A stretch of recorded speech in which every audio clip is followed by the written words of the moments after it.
সংসার সুখের হয় রমণীর গুণে, এটা কি সত্যি? শুধু কি রমণীর গুণ থাকলে সংসার সুখের হয়? বিরিয়ানি সাজাই দেখো তুমি একটা একটা করে দিচ্ছ। আজকে জানো তো আমার ভীষণ খুশি খুশি লাগছে, তবে কেন এমন মনে হচ্ছে অবশ্যই কিন্তু জানতে হলে পুরো ব্লগটা দেখো। আমি ডলিস ফ্যামিলি চ্যানেলে নতুন একটা ব্লগে তোমাদের সকলকে জানাই স্বাগত। আর আজকের ব্লগটা খুবই ছোট হতে চলেছে।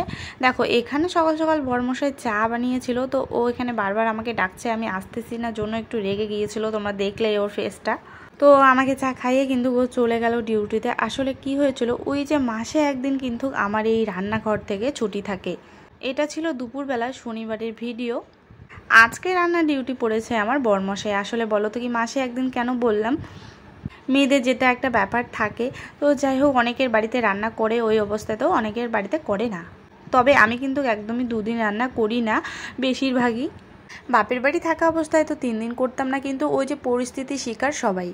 কারো কারো বাড়িতে হয়তো রান্নার লোক থাকে না, নিজের রান্না নিজেকে করে নিতে হয়। তবে বলো তো কি বন্ধুরা, যখন উপায় আছে তখন আমি বা ততদিন আমি কিন্তু রান্না করব না, জানি না পরে কি হবে।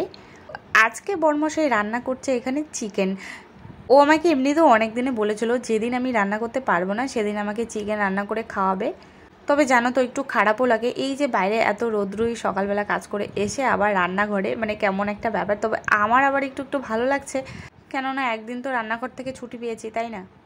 যখন শাশুড়ি বাড়িতে ছিল তখন এই মাসে একটা দিন অন্তত উনি রান্না করতেন। তবে আর কি আজকে বাড়িতে নেই, এই জন্য আজকে রান্নার দায়িত্বটা এর উপরে এসেই পড়েছে।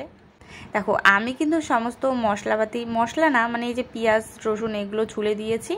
আর আজকে একটাই সবজি বানাবে। তারপর এদিকে চলে এসেছে, পুরো রান্নাটা একাই করেছে।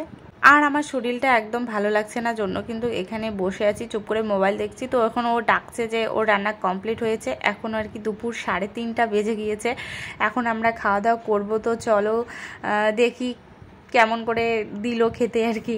গুছিয়ে খেতে না দিলেও কিন্তু মোটামুটি আর কি পেরেছে। দেখো এদিকে কিন্তু পেঁপে সেদ্ধ ওরটাও মেখে নিয়েছে, আমি আর কি মাখা খাবো না।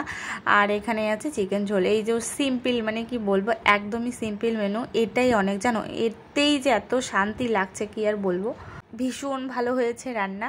আর তারপর কি রোজকার ও খাওয়া দাওয়া করে একটু ঘুমিয়ে গিয়েছিল ওর ডিউটিতে। তারপর ভাবলাম যে উঠানটা একটু ঝাড় দিয়ে নেই। এখন বলো তো কী হয়েছে, আমগুলো তো পড়া শেষ হয়ে গিয়েছে প্রায়। আর আমের গাছে এত কুচো কুচো পাতা হয়েছে, আর সেগুলো আবার পোকায় কেটে দেয়। এর জন্য পুরো উঠানটা পুরো বিকেলের মধ্যে ভর্তি হয়ে যায়। সকালবেলা তো অনেকগুলোই থাকে। তো দেখো উঠানটা ঝাড় দিয়ে নিলাম কিন্তু।